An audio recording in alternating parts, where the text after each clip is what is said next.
Well, hi there. Welcome, everybody, to this episode of UKEduStories, hosted tonight by myself, Mark Anderson, and Zena Zelenos-Walker. Welcome, Zena. How are you? I'm much better than I was. Thank you. I know you were a bit worried about me at the beginning of the week, but yeah, feeling much better. Thank you. Good. I'm really pleased to hear that. Thank you. And welcome to all of our viewers this evening. This evening, we have got a bit of a debate and a bit of a conversation to be had. I'm really pleased to be welcoming three guests onto the show this evening. Here's the flyer that we made to promote the session this evening. And from there, we can see our guests are Carl Ward, Nick Mackenzie, and Ian Livingstone, CBE.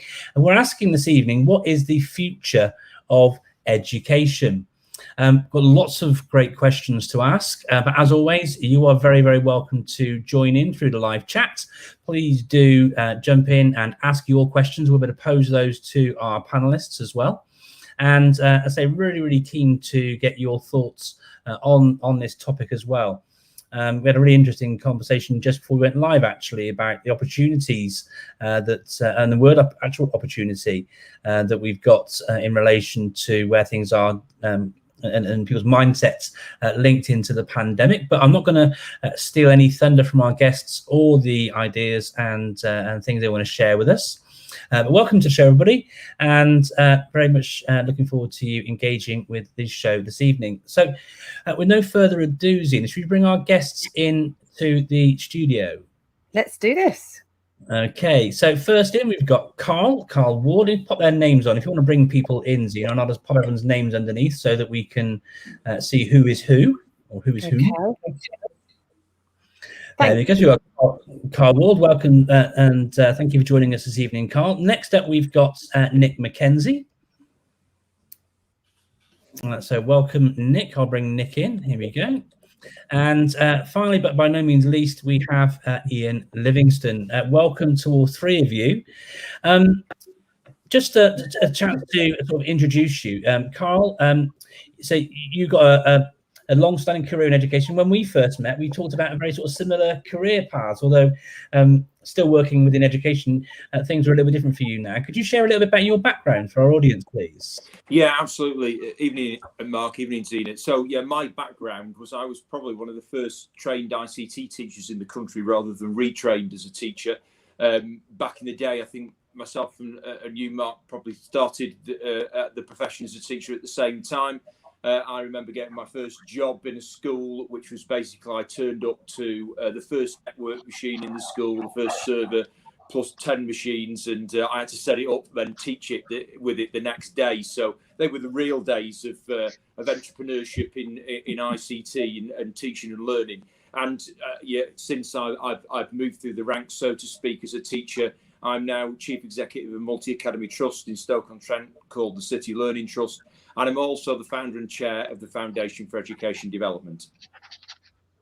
And that's what sort of brought us together was the FED, abbreviation for Foundation for Educational Development, and we're going to dig more into that a bit later on. That brings us through to your involvement, Nick and Ian. Nick, just talking about you for a second. So you've got a background in law, educational law. Could you share a little bit about your career and then maybe how you sort of started working with Carl and the FED? Yeah, good evening, everybody. So, yeah, you're right. I've worked for probably just over 10 years now as an education lawyer.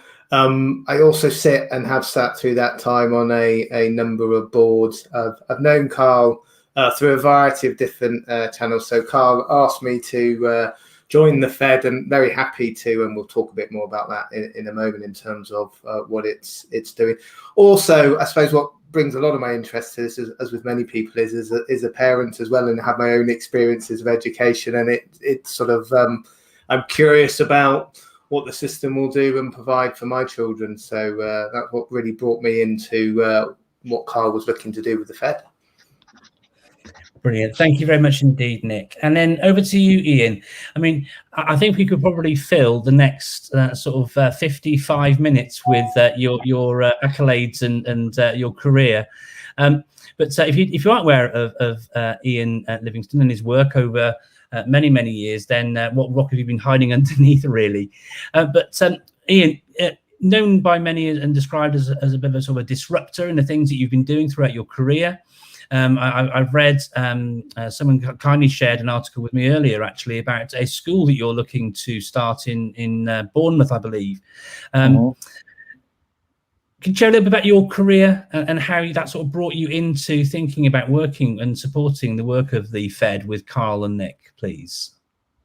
Well, like Nick, I was invited by Carl to join the Fed, and I was delighted to do so because, I think we share the same vision on how we need to perhaps disrupt education in a way, in a positive way, to be more in sync with where the world is today, especially in the post-COVID digital world in which we'll find ourselves, in a world that's being more and more transformed by technology. But my journey has been in 45 years in the games industry, first from founding a company called Games Workshop, Warhammer, etc., etc. Then I wrote interactive game books in the 80s called Fighting Fantasy, and they were unlike a normal book. It wasn't a linear book. These were interactive books in which the readers make choices, and giving that agency, that was very empowering. And whilst they were not exactly welcomed by the establishment when they first came out, children actually loved them and got a whole generation of children reading, and subsequently proved to increase literacy by some 17%, were great for critical thinking because, say, that agency is empowering through choice. And then I moved into the video games industry, another industry that has been criticized over the years. But if you can park your prejudice against one of two titles, think cognitively what's happening when you're playing games, problem solving, learning intuitively, creativity, and being able to face and fail in a safe environment, which is not often the case in schools when you're faced with kind of binary examination. You got it right, you're a success. You're a success. You're seen as a failure if you get it wrong. It doesn't have that binary decision in the game. You're encouraged to play again. So over time, everyone can become a winner. And there are so many great positives that can be had from learning life skills and playing game, again, through agency, learning by doing. And I was also asked by Ed Vaizey, the culture minister at the time in 2010, to write a review called Next Gen, which is essentially making recommendations for ICT education and learning, moving again from just using other people's software to empower children to create their own software. So I'm always about digital creativity, and I think the school will certainly embrace that thinking. And I've been working with Aspirations Academies Trust, who will be opening the Livingstone Academy Bournemouth in September, and I'm delighted to say it's massively oversubscribed, so it seems to resonate with many parents. Oh, brilliant stuff. Thank you very much. And all three of you are very welcome to the show this evening. Thank you to all of our viewers tuning in. We've got some shout outs to do. Paul Topping, exec head of the British School in the Netherlands, although he's from your neck of the woods, Carl. Originally, I remember Paul. Absolutely, nice to see Paul's online with us. Yeah, he's a former colleague of mine. He taught at the first school that I taught in way back when, in those days as well. So nice to have the common connection there. And welcome to all of our other viewers on the show this evening. Zena, did you want to jump in with the first question for Carl, I'd love please? to. Thank you, everybody, for joining us. So, Carl, this is for you. What is the Fed looking to achieve, and why did you found it in the first place? Thanks, Zena. Yeah, well, the Fed really has one interest, and that's to see a long-term vision plan for education in England. It'd be nice to think it was the UK, but of course we've got devolved education authorities across the UK.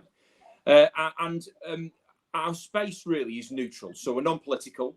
We're right in that centre ground and looking to act as an umbrella organisation for lots of organisations connected with education, but also across sectors in business, of course, politics and community as well, to try and place this country in a position where it has that long-term view on our education system. And I suppose at this stage, I usually say a couple of things.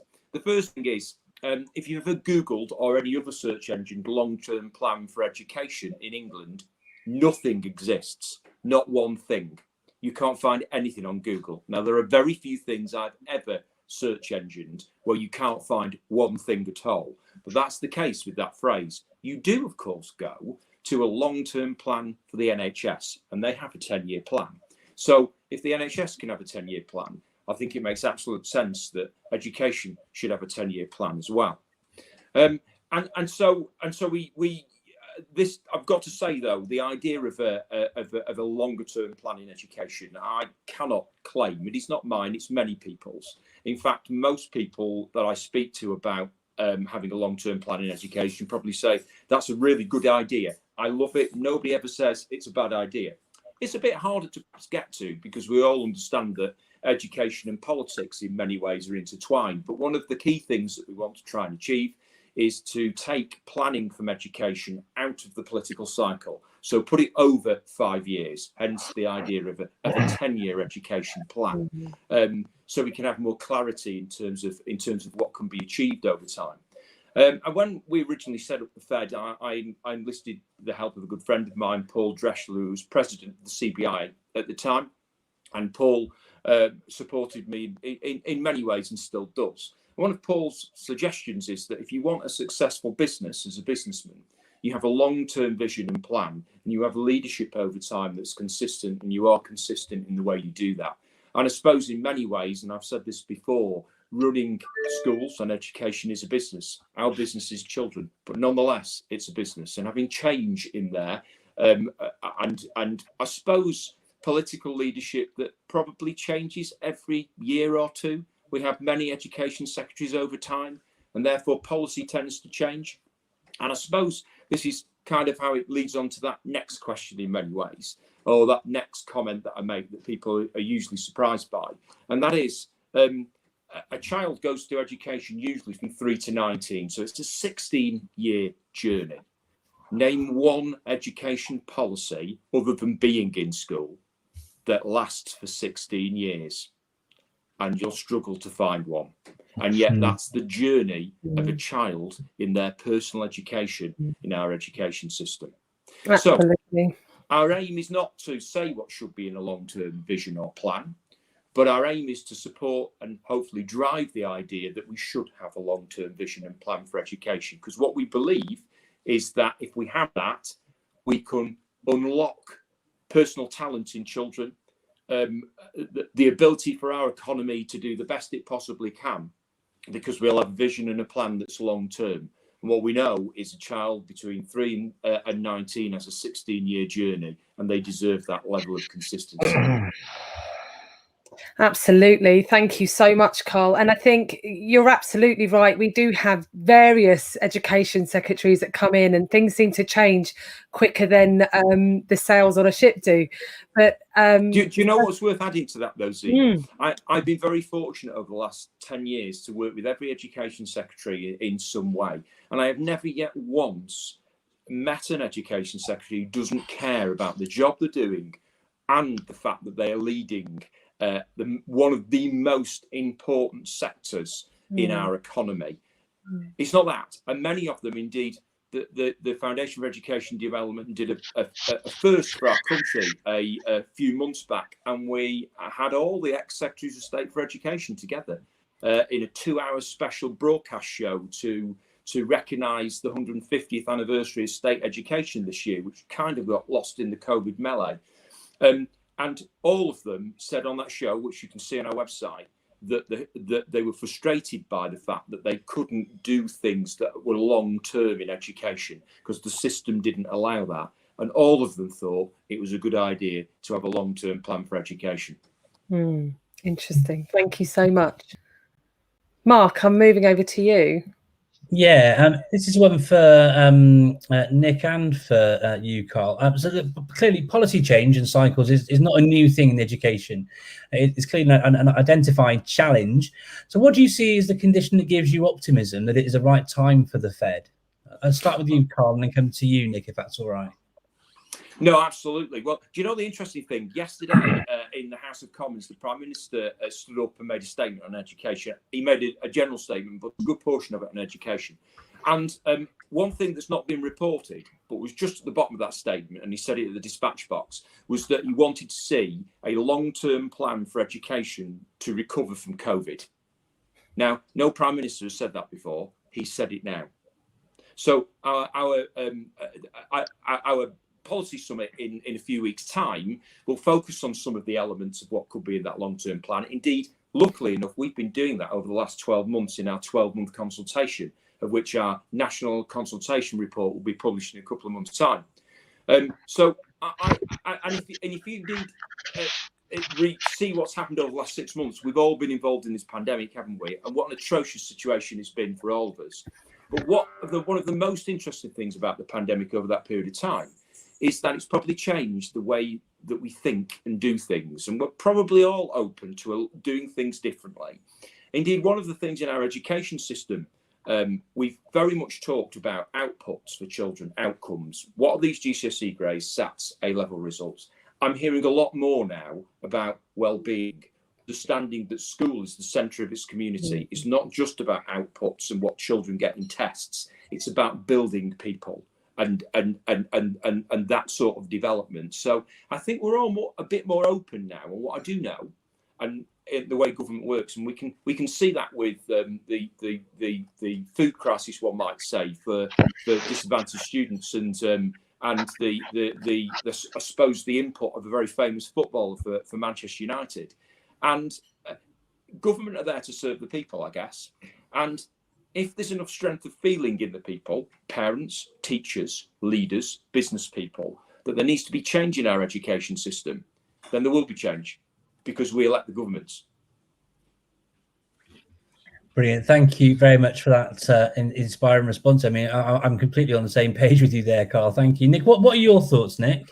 So I completely agree with Carl in terms of, I suppose, recent events about probably even more optimistic in terms of that people are open to change.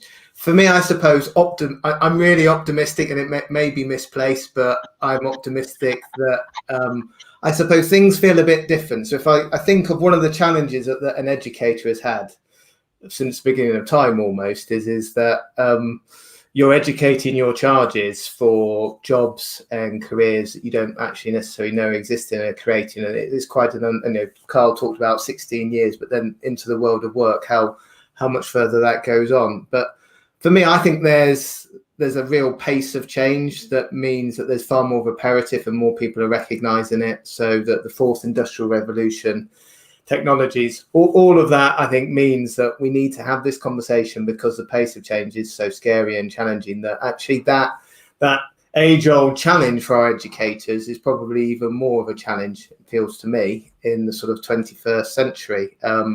And when we think about some of the broader issues in terms of climate change and green issues, that as well is going to speed up, I think, some changes. The other thing is the timing, and probably almost apologise for mentioning the Brexit word, but for me, Brexit also, I think, will focus the mind, because Carl mentioned the 150 years anniversary of state education. Well, that first Education Act came in because industrialists were pushing the government for it in terms of the need. And I think when we start to look at the future and finding our place in terms of outside the EU, industrial strategy is going to be more prominent. And I'm hopeful that sometimes I think the hackneyed debate between educators and business about skills and what skills are needed and what children are coming out of the education system with is hopefully we can have a more constructive discussion. And as I said, that imperative around some of those global sort of climate challenges, the industrial strategy for the country, I think will bring a focus that gives me optimism. So Carl sort of drew me in when he was talking about that neutral space and really trying to bring together business, politics, educators. And one of my hopes is that we can bring in perhaps people into the debate that haven't been involved before. I think one of the challenges can be you can have a very sort of internalized sector debate, and I very much hope the Fed can broaden that debate to bring a wider breadth of voices into it, because I think it will create a richer conversation and lead us to a better output. Thank you. You've mentioned neutral spaces quite a few times. What does that actually look like on the ground, and what sorts of things are you looking to do to have those conversations and create that neutral space? Yeah, Nick, shall I come in and I suppose answer that to start Thanks, with? Carl. Yeah, I suppose that neutral space is a space where different views of education can come together and talk about common ground to move forward. And the way we often describe it is that in the here and now, there are lots of problems in education to solve. There always are, by the way. It's not unusual in any stage, and there will be in the future because things change. So we can get involved in a debate on assessment, exams, curriculum, funding, and you name the other things. But they are always tend to be solved in some way or another moving forward. What we're doing in the neutral space is trying to project what will happen in the future.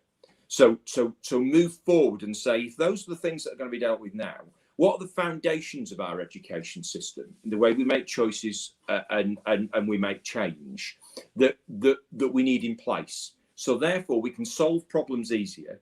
We can perhaps have more consistency of approach and recognise that the world in the way that it moves forward does change. And we, as Ian no doubt would say, over his immense lifetime in the sort of tech sector and game sector, you can't stand still. The world moves on, and it moves on even faster now than it did do 20 or 30 years ago when I first came into the profession. So what we've done is we've modelled our approach. Obviously, the pandemic meant that we put everything online. So we've got something called Fed Space, and we, on a weekly basis, have roundtables with key people in the sector to try and imagine to find out what people think, then move forward with that idea and provide solutions to the future. And our whole approach on doing our consultation plan for the year, which is a 12-month consultation to find out what people think, invite people to shape ideas. It's completely open for anybody to be engaged, whether you're a parent, teacher, leader, politician, or whatever sector you can come from as a business or a member of the community. And we're open, we're enable debate for that to happen, but we very much focus on the foundations of our education system.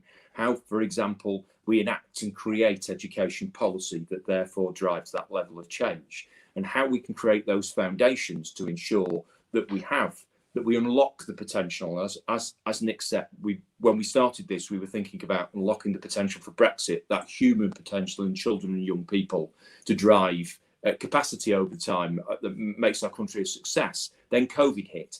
How do we recover from COVID? One of the other things that's quite clear as well, how do we go about managing technological change over time and being at the forefront of understanding how we benefit from that in education? And then, of course, how do we go about dealing with revolution and how that might look in the future, and how regions of our country enact in the national policy set to unlock that potential across the country. So over the next 10 years, we can be successful, the most successful we've ever been as a country. Because if we are that, there's no doubt it's going to be based on the children and young people in our education system now, and in the future, those that will be there. I mean, if I could just add as well, one thing that I think is relevant on the neutral space to give people, I suppose, confidence on it is and it's certainly something that attracted me is the idea in terms of the Fed has a very clear time limited focus in terms of completing the task. And I think that for me, it's important in terms of a neutral space to bring people, because many of the conversations I've had with people, when people get involved, you don't want to just have a conversation. You want to get involved in a conversation that's going to have an output and is going to lead somewhere. And I think that's quite important on that when we talk about neutral space. Nick, thanks for the reminder on that. Actually, just coming again there. We've absolutely right. We've given ourselves 3, it might be a little bit more like 4 years because COVID has had a problem now, but we've given ourselves a time limit. The Fed wants to get rid of itself. It doesn't want to be here in the future. And we would like to see the foundations for a long-term vision and plan in place in the next 3 and a bit years, so we can disappear and we have that in place. No, it's definitely something that I think is absolutely necessary in education. I mean, we see from Teach here, that's the way we need to move 100%. And through the conversations I've had with you, Carl, and others as well, it's clear there's a real impetus that the things aren't right. Education isn't fit for purpose at the moment. I'm really keen to bring you in, Ian, because you've got so much experience and a wealth of knowledge in so many different areas. I'm keen to sort of find out a bit about what brought you to the Fed, if that's okay, Ian, and your thoughts about the things that Carl and Nick have shared so far. Is that okay? Yeah, by all means, yes. Well, my main input, I would say, is around creativity, and in particular digital creativity. We've seen how the world is being transformed by technology, that the speed of which is accelerating because of the current pandemic. And for children to be able to operate and navigate this new world order, they need to be equipped with skills as well as qualifications. They need know-how as well as knowledge. They need resilience and a real can-do attitude to be able to adapt to whatever profession or career they seek. At the same time, I'm also keen on introducing more around, as said previously, around well-being and social cohesion and collaboration and empathy.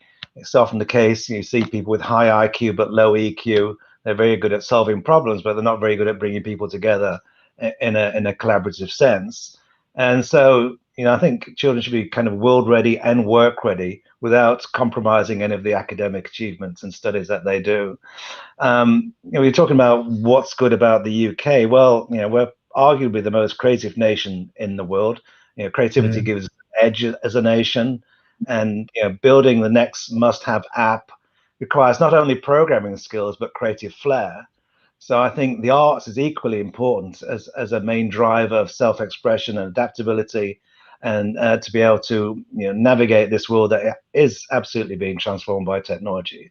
So what I think we should be focusing on is giving children how to think and how to solve problems and critical thinking and creativity skills.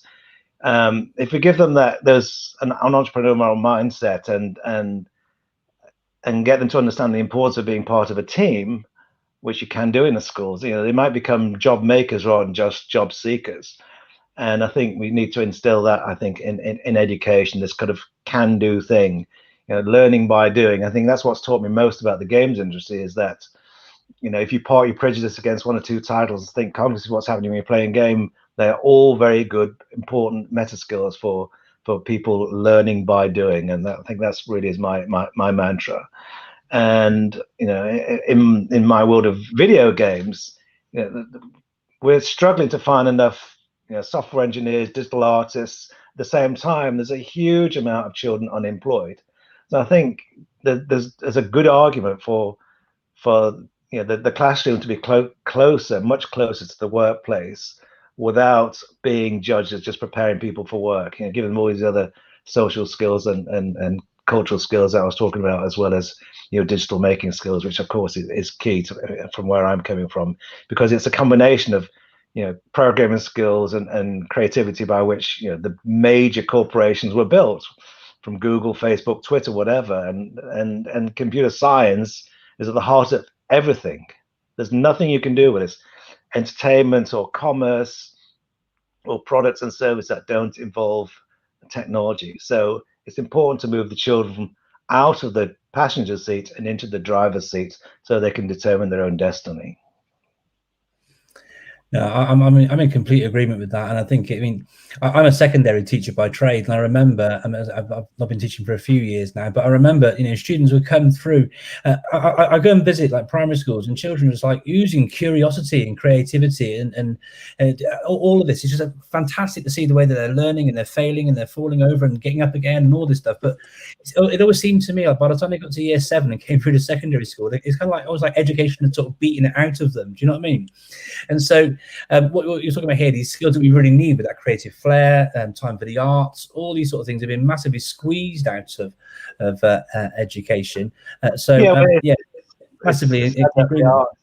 It's sad that the arts have been marginalised, that we don't count in the EBAC, which to my mind is a huge crime in many ways. It's the arts that gives us, the best engineers you'll find are probably musicians or artists, because that gives you that it joins up the right side and the left side of the brain.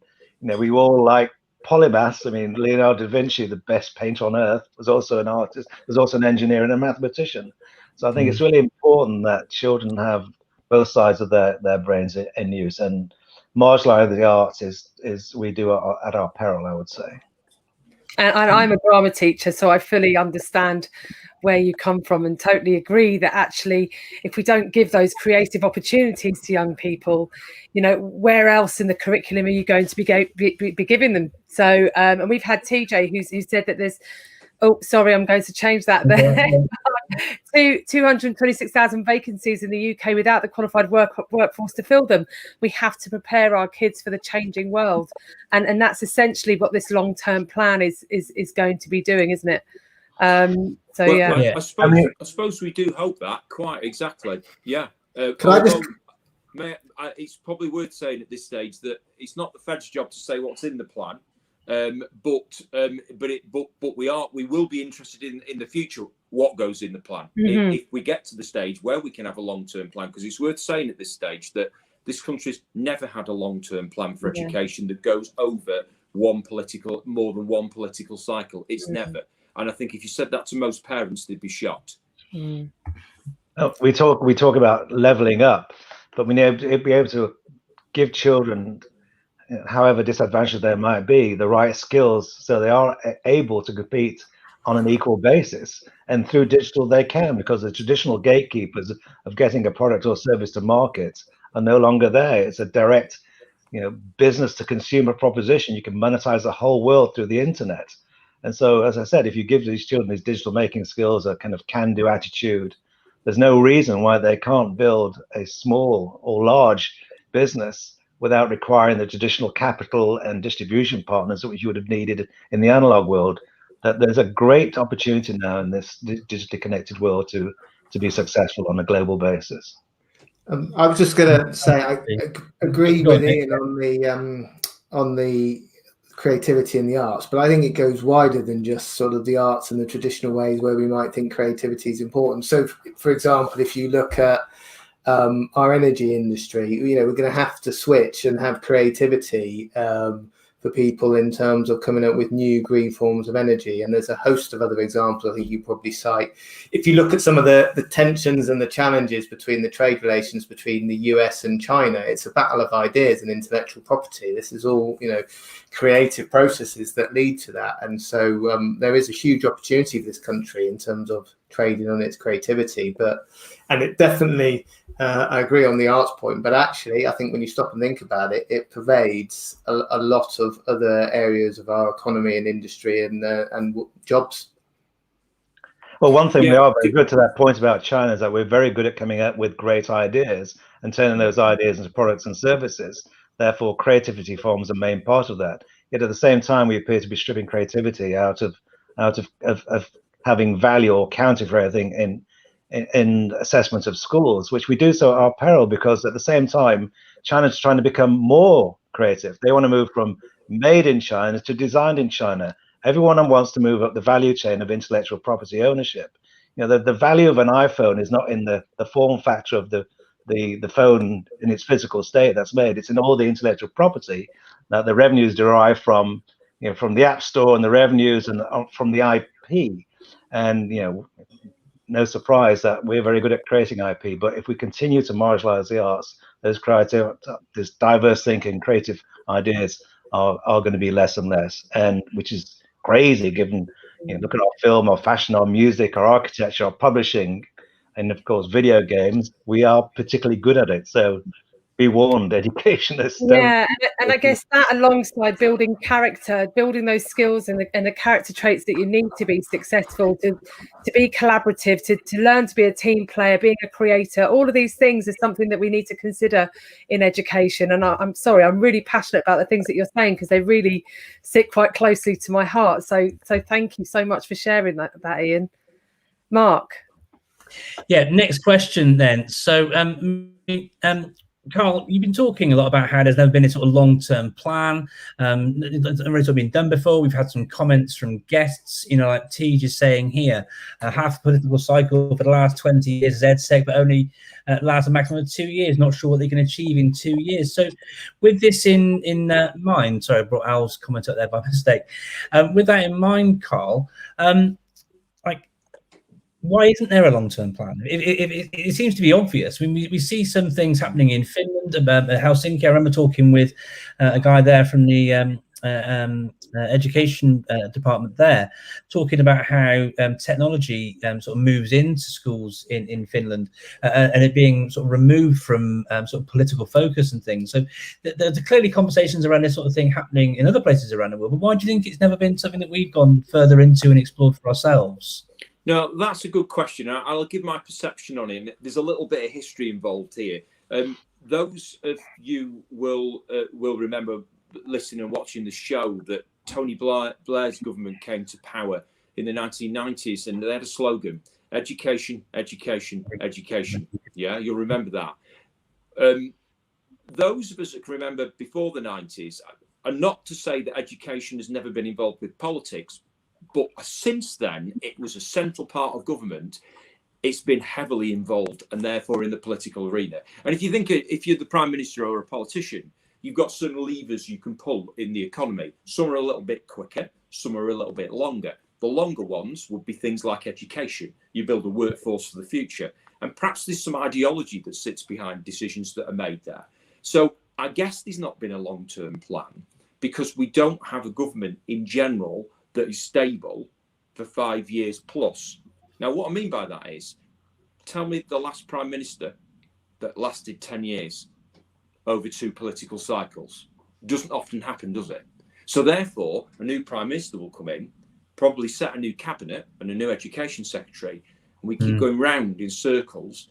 But what I would say is this: I don't want anybody who's listening to think that I think our education system is dreadful. It's not. Yeah, we have some of the best teachers and leaders anywhere in the world. We are viewed by the world as having one of the best education systems on the planet. If we go back 20 years to where we were as an education system, we have moved mountains to get where we are. But what we have seen in the last year, because of COVID, is it's laid bare our fractures in the system, in our education system in particular. It's laid bare the fact that perhaps it's not on the best foundations that we could have it on. And that's what the Fed is arguing about. Strong foundations for our education system, the way it operates, its systems that run it, will lead to very strong outcomes for our economy over time. If the NHS can have a 10-year plan, what it shows is that it's right for education to have a 10-year plan. Now, to do that, it needs some core elements of it changing. So we have more political agreement. Potentially we take politics out of education a bit more than it is. Now, for one moment, I'm not saying there that our democratically elected government should not have the ability to change things. That's not the way we operate in this country. But perhaps we need to think about constant change not helping the system. I used the phrase before, many times before, that as a leader in education, I've introduced and then scrapped and reintroduced the BTEC qualification 4 times. Now, all the waste in our system, the diplomas that were brought in by the old Labour government years back, and they were scrapped. And now we're moving to T levels that aren't the same as diplomas. But you see the constant churn, the money that will be wasted, the education of children that is affected by change, that it isn't consistent over a period of time. And so I guess there's a journey, there's a history behind all of that. And there is a need for education to have checks and balances. We do live in a democracy. But I was most taken when I spent a week in the Singapore education system. I was embedded in it, and I got to see how it operates. They do have a long-term plan for education. And guess what? On every metric that's international, they are number 1 in the PISA league tables, at any other league table you would wish to see.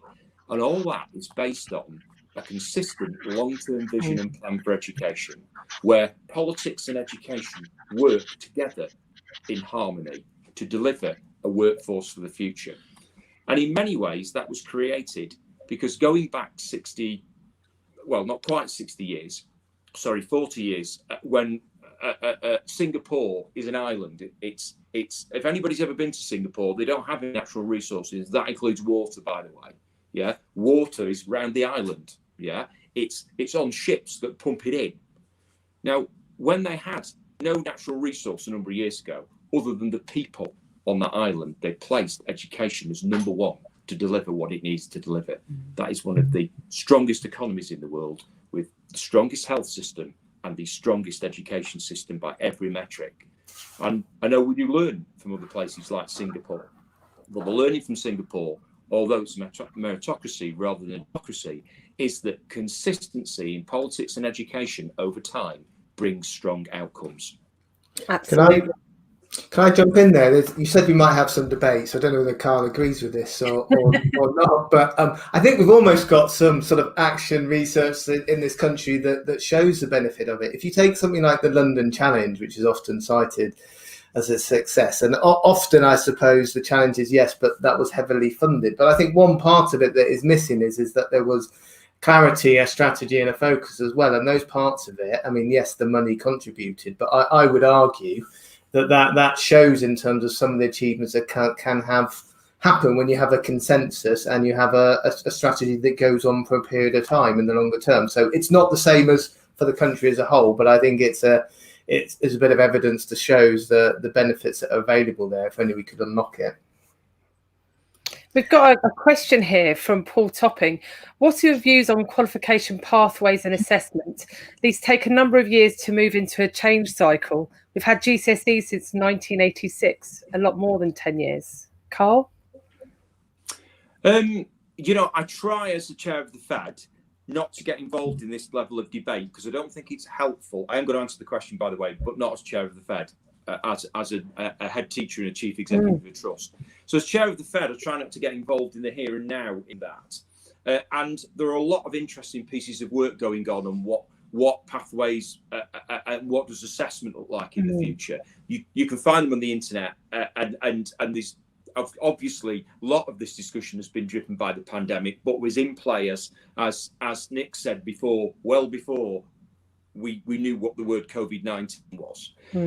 I suppose, though, talking about that as a leader of schools, I would say yes. Paul is right. There is a cycle of change within that. I myself changed from O levels to GCSE. I was last year of O levels and first year of GCSE when I had to retake a few. And there's a message in that: work hard while you're at school.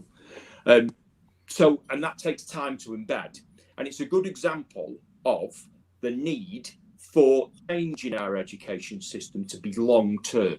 Because what educationalists know, teachers and leaders, is that embedding educational assessment systems and qualifications can take many years. There's the implementation, there's the training, then there's delivery, and then in the cycle, the improvement, because people know what they're doing, whether that's be staff, leaders, or children and young people. And that takes time for change. And it's a very good example of why we need a very long-term, consistent approach. Because if we took a view, for example, of skills qualifications over the last 20 years, and I've got to say, by the way, the government and Secretary of State for Education made an announcement about skills in the FE sector earlier in last week. That was a really good announcement, a long-term plan to focus on skills in the FE sector. Again, that word long-term coming into the lexicon of conversations for policymakers and educationalists and leaders in the country is really important. But what I'd say is that the understanding that if we look back over the last 20 years in qualifications and we mapped out the qualifications in skills qualifications and looked at their difference, you'd probably see that there weren't huge amounts. Yet we've had lots of qualifications come and go. And we've probably not looked at it from a user point of view. Let's say a consumer's point of view, children and young people who then move into adults. Having consistency over time of qualifications that we've got right and then we implement in the system means that employers, Ian and Nick, who look for people to work for them, can have a really strong understanding and they know it's going to happen, that those qualifications that are put into play are consistently producing high quality outcomes over time that you know and understand. So if there is a time to look at assessment and qualifications, and we're probably coming to that time now, hastened by the pandemic, where we do a review of what's right. I hear a lot of people talk at the moment and say, why do we have a GCSE and an A-level so close to each other when lots of the other countries are very, very successful, perhaps have one baccalaureate type system at 18. And perhaps we are coming to the time where we need to review the position that we're in assessment. And what better time over the next few years perhaps to think about that? Because what I do know is that we shouldn't jump into change quickly without it being thoroughly debated and thought about and planned, and then it becoming long term. And I suppose that's the root of Paul's question in many ways. Thank you, Carl. Thank you, Carl. These conversations are leading me to thinking about something which has been really clear to me through lots of things that I've seen over the last 12 months and beyond, to be fair. I think there's a T word, another T word here, which is trust. Because what we've been seeing, and what you were saying there about the long-term planning, long-term vision, you know, with the high level of under the guise of QA, you know, we see head teachers not being, you know, coming in trying to sort some really quite difficult situations out in schools, and then not really having the authority and agency to do it. And then when it isn't fixed quickly, then football manager syndrome sort of kicks in, and they're out again. So they're not having the time to have that longevity and get in there and fix those things. And you know, not everyone's going to get everything right first time either, are they? But I wonder how you sort of felt about this, Carl, Nick, or Ian, around sort of teacher and leader autonomy, because clearly, you know, in the pandemic, there have been lots of last minute changes and shifts around in government policy. And there are many reasons why that may happen. There are lots of things that happen behind the scenes that we have absolutely no knowledge or information about. But I was wondering how sort of leader and teacher autonomy and trust from government to people who are at chalk face can actually come together. Have you had any conversations about this? Is there any sort of thing going around that at all, Carl? Yeah, that's been a major theme of conversation during our FedSpace events that have been happening over the last 12 months. Listen, my take on what's happened during the pandemic and the way that the Department for Education and the government have tried to deal with some unprecedented circumstances is that I don't think they've been making any mistakes to hurt us all, or any decisions to hurt us all. That's not the case. I know lots of people personally that work in the DfE, and that's not the case at all. I think it's just a very complex situation to manage. Having said that, on the other side of it, I know a range of head teachers and chief executive of trusts that feel they are best placed on the ground locally and regionally to make decisions, you know, in the way that they've been asked to make decisions, because they know their place is best. If, for example, you know, COVID is, my experience about the way COVID hits schools, by the way, is that it starts off with 1 or 2 cases and it can ramp up very quickly and hit an entire school of 1,000 children within a week. Yeah. And the answer probably isn't keeping that school open at all costs. The answer is probably thinking about how you go about managing it, gaining the trust of your community back, then reopening that school sensibly in 2 or 3 days' time. So you've managed the outbreak. And I guess that we've all learned lessons from that, from the way things have operated with that.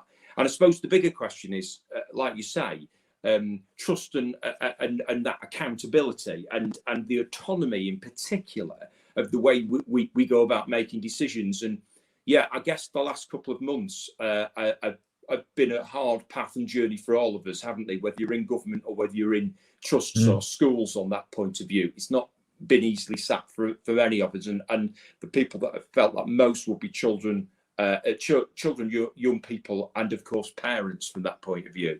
But you know what's come up most of all in our conversations that have taken place is that that people, values and trust are the most important things in our education system.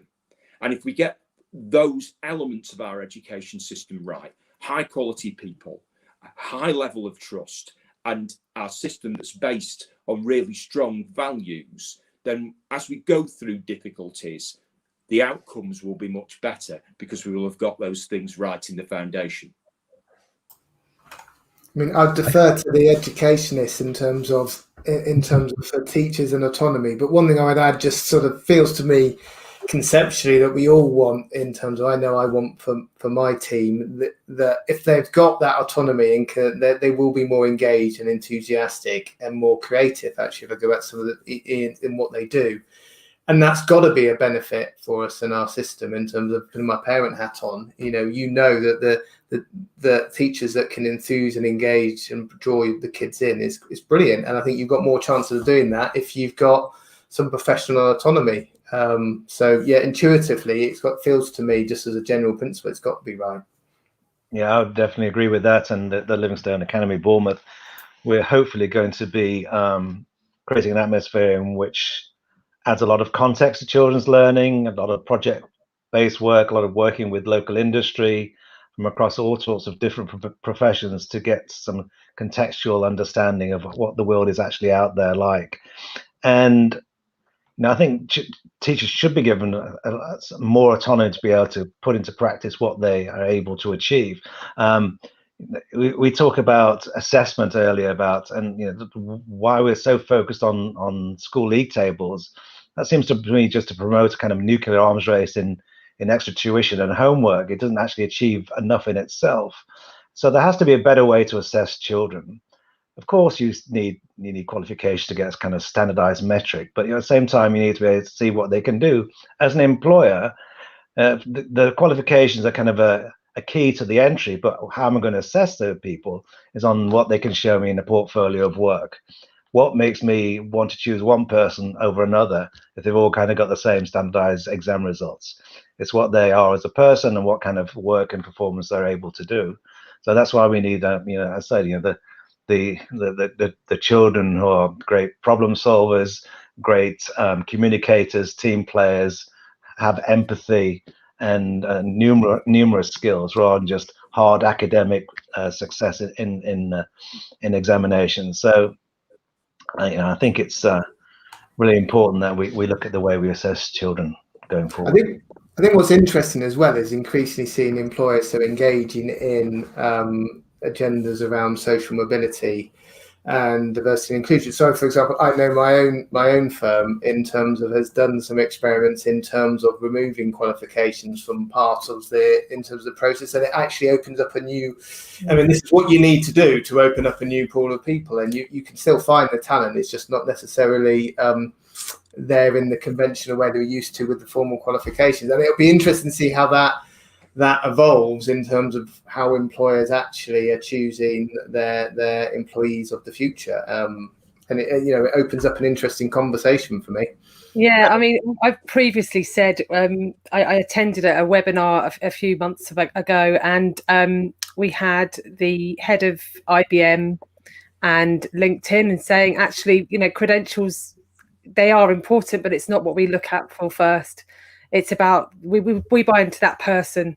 So if you come into an interview and you hold yourself well, you're a good collaborator, you're a good listener, you're a good speaker, you're confident, all of these things, we're more likely to look at you than we are somebody who's got 12 A star to A's, or should I say 9 to 1s or 1 to 9s, and but can't string a sentence together.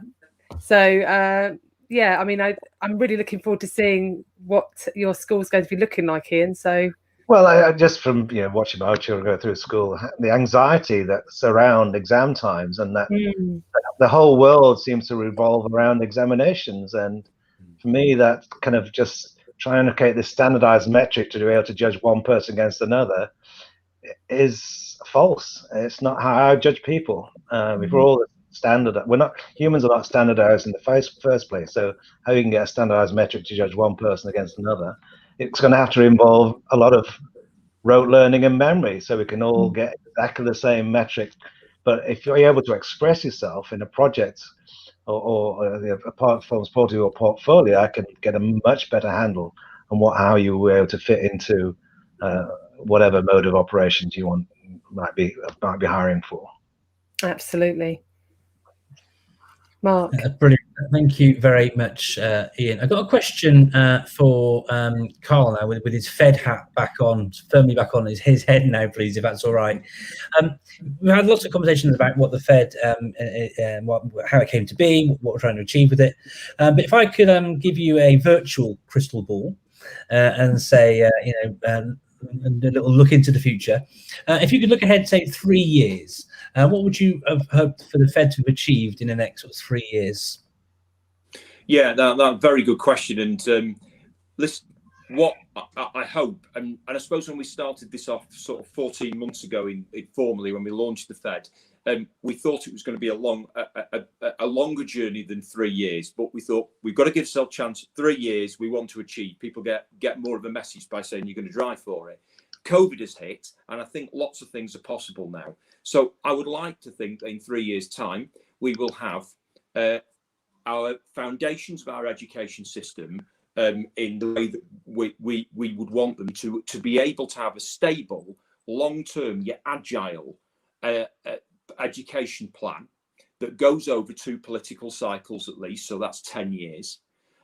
Whether or not we can hope that our political parties can come together to agree some core elements of that, God, I hope so, especially after we've been through this pandemic. Let's face it, the Prime Minister is absolutely right to say that he wants to see a long-term plan for education, and that you know, to move us out, children and young people out of the COVID difficulty we're in. But let's hope that goes over the next general election and doesn't stop there. That doesn't seem right, because we're talking about children and young people that are in the system now. So I would hope that our political parties will be able to say there are some things we can agree on. Let's move forward. Hence the neutral space of the Fed and the non-political bit. And during that period of time as well, perhaps what we can do in the next 3 years is work out the nuts and bolts of the things we need to change. What I'm absolutely certain about is we've got one of the best education systems in the world. We have. I've been very lucky to go around the world and be embedded and see other education systems in place. I know how much other countries value our education system and see it as a driver of other education systems in the world. So this is, our work in the Fed is in no way, shape or form to say we've got a bad education system, a bad workforce. Very opposite to that. However, what I've learned in life is you've got to, and I know Ian would be the same in his business world, what you've got to do is keep on moving forward. You've got to keep on improving and getting better. And that's what I want for our education system. That's why I think the work of the Fed is so important. So I hope that the FE Skills White Paper that was launched last week continues to be that long-term approach that it wants to be. I hope the announcement by the Prime Minister yesterday in the House of Commons for a long-term plan for education to alleviate itself from COVID is achieved. And if those things are achieved, we will be in a better system. We will be in a system where our children and young people know that there is certainty for things that they're going to do. Us as parents know that the system's there and it will continue over the length of their child in education to have consistency of approach from that point of view. And I am very encouraged, and other colleagues will probably, you know, share this thought as well, that we are in a place, an unintended consequence from the pandemic is that people are rethinking what they are doing and saying, if we, to coin a phrase, build back better, what's the better? What have we got to do differently? What have we learned from this experiment in education over the last year? And that's what it's been. Yeah, there's no doubt about we've been forced into it, but what have we learned that we know we can do better? And certainly the foundations for that are a long-term plan for education over at least 2 political cycles. I'm definitely with you there. I mean, I'm very lucky with what I do, getting to work with schools around the world. We wouldn't have organisations like COBIS or BSME, you know, the Council of British International Schools, you know, and those schools wouldn't be successful if the British education system wasn't so well regarded around the whole world. There's loads and loads we can still talk about here, but I'm mindful that our time is pretty much up for the evening. I wanted to finish by sharing one of my favourite quotes from one of my favourite television programmes, as it goes. It was a speech by a speechwriter in the TV program The West Wing. I'm a big fan of The West Wing, and I've learned lots from it from watching it over the years, and I know that many people in education feel the same way. We learn a lot from it. Sam Seaborn, played by Rob Lowe, was a speechwriter for the presidents on the program The West Wing, and he was talking with the daughter of the chief of staff's daughter about education. They had loads. It was an episode where they had loads of backwards and forwards about education, and he didn't really sort of show his cards until the end of the episode. But he said, and then said, it's one of my favourite quotes from television about education. He said, I'll just bring it up on the screen for us now. Education is the silver bullet. Education is everything. We don't need little changes. We need gigantic, monumental changes. Schools should be palaces, and competition for the best teachers should be fierce. They should be making six-figure salaries. I think we all wish. A school should be incredibly expensive for government and absolutely free of charge to its citizens, just like national defence. And the character's name was Sam Seaborn in that The West Wing. And for me, whilst quite blue sky there, I think that's a real, powerful, punchy quote there from there, which I think sort of mirrors lots of our conversations here this evening. Thank you so much, Carl and Ian and Nick, for joining us this evening. It's been a fantastic episode, some great conversations, brilliant engagement with our audience as well. Thank you for all of your questions and comments throughout the show this evening. If people want to find out more about you individually, where can people go to? I'll bring the website address up again right now, Carl. But where can people go and sort of find out more about the Fed and the work you're doing beyond the...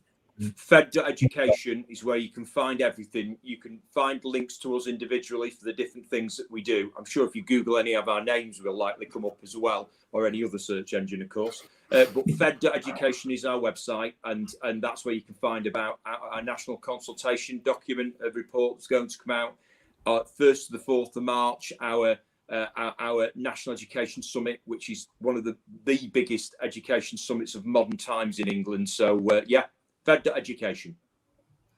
Brilliant stuff. And a shout out for that event. Gavin Williamson, Levin will hate him, is opening it. We've got Andreas Schleicher, massive names, not only supporting on the Fed Council, from Estelle Morris, who you may remember, to Dame Alison Peacock. So lots of really, really influential and great thought leaders about education involved in all of this. So please visit Fed.education and you find out more there. Nick, if you want to find out more about you and your work, how can they find you, Nick? I think just go through the Fed or use the ubiquitous search engine is probably easier rather than me giving another web address. Brilliant. Someone's already found me. I've seen an email through LinkedIn, so people know. In this day and age, we're all connected. We know how to find people. Yeah, absolutely. Ian, I think your Twitter handle is Ian. It's just Ian Livingstone anyway, isn't it? Microphone's off a second. Ian, let me bring you back. Oh, you need to. No, I can't do that for you, Ian. At Ian_Livingstone. Or you can find me on LinkedIn. And if you want to find out more about the school, you can go to livingstone-aspirations.org. Brilliant stuff. Thank you very much indeed. Well, I've really loved the chat this evening. Thank you so much, Carl, Nick, and Ian. And of course, thank you very much to Zena. We're back next week, as we are each and every Thursday, 7 till 8 p.m. We look forward to you joining us. If you want to watch this episode back, then please do visit youtube.com/UKEduStories, where you can find this and share it further with colleagues, so forth and so on. So for me, that's enough for this week. Thank you very much again, and look forward to seeing you next Thursday. Take care, everyone. Thank you. Bye-bye. Cheers. Bye. Thank you. Bye-bye.